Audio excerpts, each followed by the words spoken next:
Oi, gente. Como vocês estão? Eu espero que estejam todos e todas muito bem. Desculpa a demora para estar lançando a parte 2 do direito da convivência familiar e comunitária, do Estatuto da Criança e do Adolescente. Eu espero que esses vídeos simples, eu vou tentar ser rápido e objetivo, estejam ajudando vocês a aprenderem um pouquinho sobre o Estatuto da Criança e do Adolescente. Tenho certeza que muitos já sabem muito melhor do que eu, mas cada vez que eu faço um vídeo eu estudo bastante e espero estar ajudando vocês também a estudar. E também gostaria que vocês aí comentassem, né, sobre como estão os vídeos, se está sendo interessante, se está ajudando vocês a estudarem. E como eu sempre digo, né, não só estudar para concurso, mas também no dia a dia, no nosso trabalho, na luta pela garantia de direitos, porque isso é de extrema importância. Eu espero conseguir fazer isso com o Estatuto da Pessoa Idosa, com o Estatuto da Pessoa com Deficiência. A gente também pode estudar a lei que regulamenta a profissão, né, do assistente social, o Código de Ética, e entre outras, né, a Lei 8.742, a Lei 8.080 e por aí vai. Eu espero que a gente consiga, mas vamos lá.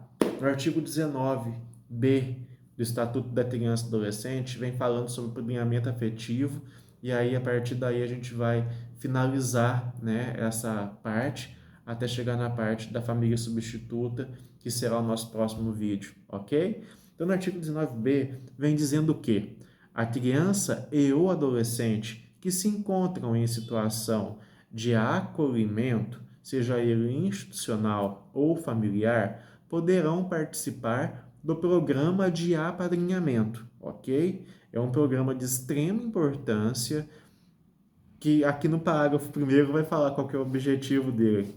Parágrafo primeiro: o apadrinhamento consiste em estabelecer e proporcionar à criança e ao adolescente vínculos externos à instituição.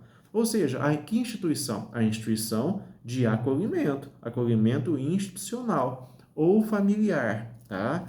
Para fins de convivência familiar e comunitária.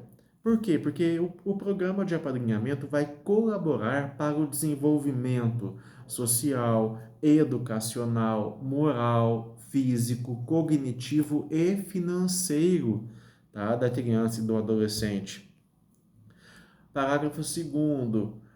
Quem que pode ser padrinho ou madrinha no programa de apadrinhamento, gente? Pessoas maiores de 18 anos. Mas para isso existem algumas condições, ok? Quais são essas condições? Não estar na lista, né, cadastrados para a adoção, então eles não podem estar inscritas no cadastro de adoção, e também eles devem cumprir os requisitos do programa de apadrinhamento, ok? Cada programa se desenvolve de acordo com o seu executor. Parágrafo 3º.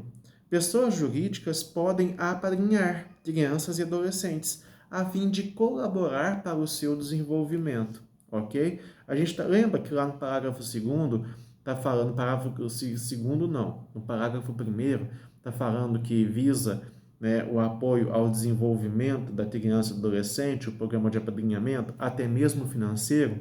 Eu já vi gente errar a questão de concurso por causa disso. Financeiro, mas como assim? Não, lá dentro do parágrafo 1º fala que esse programa de apadrinhamento, ele visa desenvolver os aspectos sociais, moral, físico, cognitivo, educacional e financeiro. Não se esqueçam disso, tá bom? Parágrafo 4º.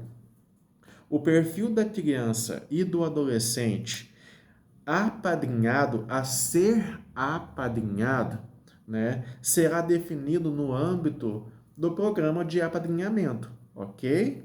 Mas, porém, todavia, contudo, com prioridade para as crianças e os adolescentes que, né, possuem uma remota possibilidade para o retorno familiar, tá? Para a reinserção familiar, ou então para a colocação em família substituta. Esses é o perfil prioritário de crianças e adolescentes que devem participar do programa de apadrinhamento, ok? Parágrafo 5º. Os programas de apadrinhamento, né, os programas ou serviços de apadrinhamento, eles são apoiados pela Vara da Infância e da Juventude, podendo ser executados por órgãos públicos ou organizações da sociedade civil. Então quem que executa o programa de apadrinhamento, ele é apoiado pela Vara da Infância e da Juventude, executado pelo poder público ou por organizações da sociedade civil, ok? Parágrafo 6º. Se ocorrer violação das regras do apadrinhamento, os responsáveis pelo programa deverão comunicar, né? Imediatamente notificar. Então, não é nem informar nem comunicar, gente. Deverão notificar imediatamente a autoridade judiciária. Ok? E agora a gente termina por aí os artigos, né, e parágrafos do apadrinhamento, do programa de apadrinhamento, tá? E a gente vai entrar no artigo 20, que fala o seguinte: os filhos havidos ou não da relação de casamento ou por adoção terão os mesmos direitos e qualificações, tá? Proibidas quaisquer designações discriminatórias relativas à filiação, tá? O filho tido fora do casamento ou adotado não deve sofrer nenhum tipo de discriminação, tendo o mesmo direito que os filhos havidos dentro do casamento, ok? Esses artigos que vêm agora, eles são muito importantes, viu, gente? Olha o artigo 21. O poder familiar será exercido em igualdade de condição pelo pai e pela mãe, tá? Na forma de que dispuser a legislação civil. O pai e a mãe têm a mesma responsabilidade na criação de seus filhos, tá? Dentro do poder familiar. Mas é assegurado ao pai e à mãe o que? O direito da discordância, tá? Recorrer à autoridade judiciária sempre que achar necessário, ok? Artigo 22. Os pais incumbe o quê? O que incumbe aos pais, gente? O dever de sustento, guarda e educação. Aos pais incumbe o dever de sustento, de guarda e de educação da criança e do adolescente, dos filhos menores, cabendo-lhes ainda, no interesse deles, a obrigação de cumprir e de fazer cumprir as determinações judiciais, ok? Parágrafo único. A mãe e o pai ou os responsáveis têm direitos iguais e deveres e responsabilidades nos cuidados na educação da criança e do adolescente, sendo resguardado o direito de transmissão de seus valores culturais, religiosos, mas sempre respeitando os direitos da criança e dos adolescentes descritos nesta legislação. Artigo 23. A falta, esse é de extrema importância, gente. Esse artigo ele é muito importante.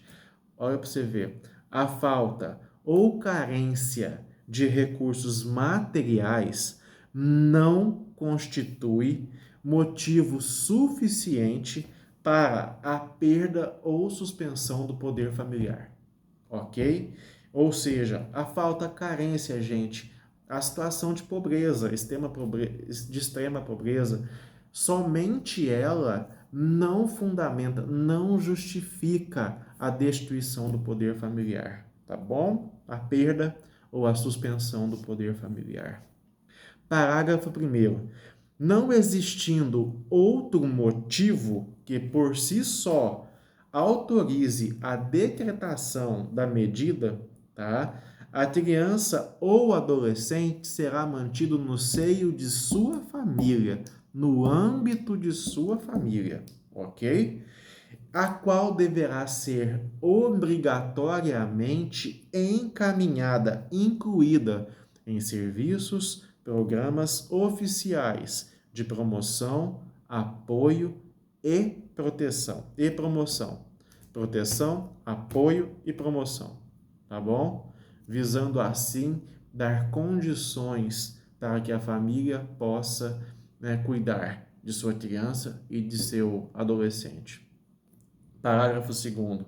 A condenação criminal do pai e da mãe não impedirá, não implicará a destituição do poder familiar, tá? Exceto em condições de crime doloso, sujeito à pena de reclusão contra outrem igual ou titular do mesmo poder familiar, ou contra filho, filha ou outro descendente. Tá? Artigo 24. A perda e a suspensão do poder familiar serão decretados judicialmente. A perda e a suspensão do poder familiar, de que forma que é decretada? Judicialmente, ok?